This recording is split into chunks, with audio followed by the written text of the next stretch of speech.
gun attack on the Saudi embassy in the Netherlands was condemned by Islamic organizations and the international community. Shots were fired at the kingdom's diplomatic mission in The Hague a day after a bomb attack at the World War I Remembrance Service in Jeddah injured at least 2 people.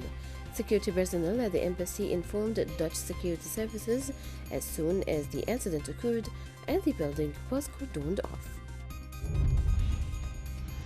Amid the political quakes currently rocking Turkey, one relatively quiet appointment to a key post could turn out to have a major impact on the country's approach to its decades-long unresolved Kurdish conflict. President Recep Tayyip Erdogan appointed former Interior Minister Efkan Party AKP responsible for foreign affairs. According to experts, this appointment, if supported by practical reforms, could signal a softer and more reconciliatory tone in Turkey with regard to its Kurdish community. UN human rights experts have demanded access to an abandoned oil tanker off the coast of Yemen that they poses a risk of causing an ecological catastrophe in the Red Sea. The tanker FSO Safer lines in waters controlled by the Iran-backed Houthis near the port of Hodeidah, where it currently holds an estimated 1.1 million barrels of oil. The ship, launched in 1976, is decaying rapidly after being abandoned in 2015 when its engine room flooded with seawater.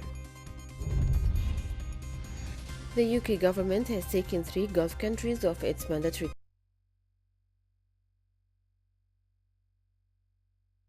quarantine to stop the spread of COVID-19. Travelers from UAE, Bahrain and Qatar will no longer have to adhere to the quarantine regulations. Paul Charles, CEO of PC agency Travel Consultants, welcomed the move to ease travel to and from the Arab states, calling it a highly significant decision and a major boost to opening up long-haul travel from the UK again. Jordanian Interior Minister Tawfiq al-Halma resigned after a public outcry at gatherings and troubles in the aftermath of parliamentary elections that breached a 5-day national lockdown aimed at curbing a surge in COVID-19 cases, state media said. Al-Halma said he took moral responsibility for the unruly events that followed announcements of the results of parliamentary elections held on Tuesday. The government lengthy lockdown since easing measures last summer to ensure the pause for a new 4-year assembly would not lead to a spike in an already alarming surge in cases. The United Nations Migration Agency said at least 74 migrants died after their Europe-bound ship broke down off the coast of Libya, with 47 survivors brought to shore by coast guards and fishermen. The boat was carrying over 120 migrants, including women and children, when it capsized off the coast of the Libyan port of Homs, said the International Organization for Migration. Only 47 people were rescued by the Libyan Coast Guard and fishermen and brought to shore. The UN Refugee Agency said about 11,000 people have crossed from Ethiopia to Sudan, fleeing the conflict in their home country, and an estimated 50% told reporters that the agency had built a response plan for about 20,000 people. He added that the UNHCR and local authorities have identified one side 70 to 100 kilometers from the border at which to host the influx of refugees, and were working to identify others. The international force that monitors the Israeli-Egyptian peace agreement said that 8 peacekeepers, including 6 Americans, were killed when one of its helicopters crashed during a routine mission in Egypt's Sinai Peninsula.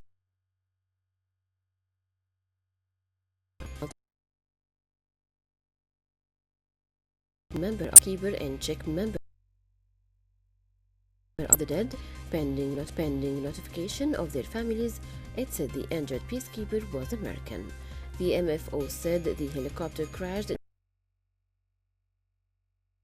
Egyptian resort station near Sharm el-Sheikh, a popular Egyptian resort city on the Red Sea, and that an investigation was underway. The U.S. Special Representative for Iran insisted Thursday a pressure campaign of sanctions targeting Iran would persist into the administration of Joe Biden, even as the president-elect has pledged to potentially return America to Tehran's nuclear deal with world powers. Elliot Abrams, who also serves as the U.S. Special Representative to Venezuela, said sanctions targeting Iran for human rights violations, its ballistic missile program, and its regional influence would go on. Iran now has far more uranium than allowed under the deal since President Donald Trump unilaterally withdrew from the accord in 2018. General of the Kremlin Prosecutor General of the Criminal Court at the Vlad Judicial defendant Abdel Munaim Khalifa, former Chief Executive Director of Khalifa Complex, tried in the Khalifa Bank case. The General Prosecutor's Office also requested the confiscation of all his property.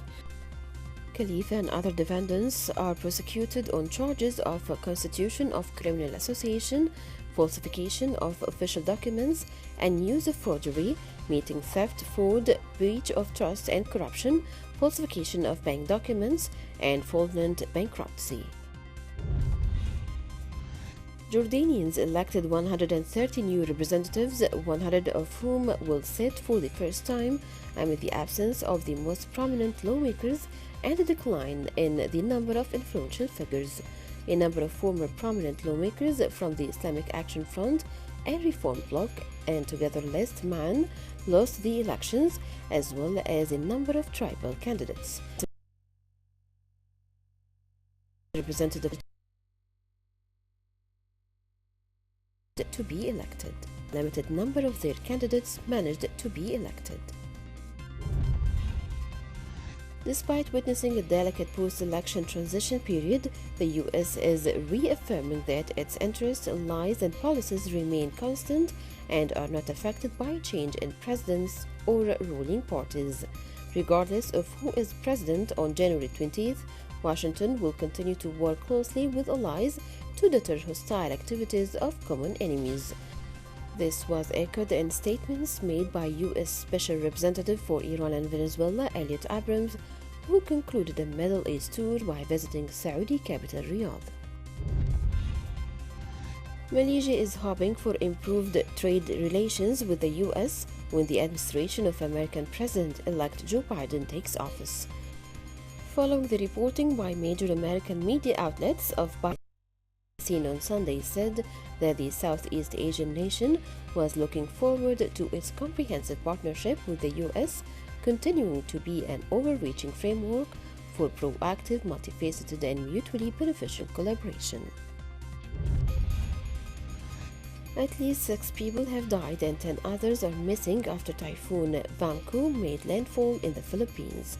More than 180,000 people were evacuated as the typhoon battered the country, hitting many of the same communities that were devastated by Super Typhoon Guni just 10 days before.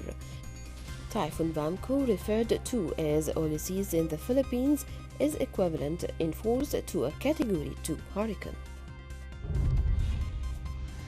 The World Health Organization and U.S. Centers for Disease Control (CDC) said in a joint report that MERS killed an estimated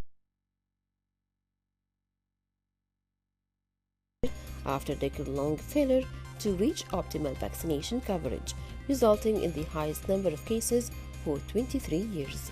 The death toll in 2019 was 50% higher than a historic low reached in 2016, and all WHO regions saw an increase in cases, adding up to a global total of 869,770.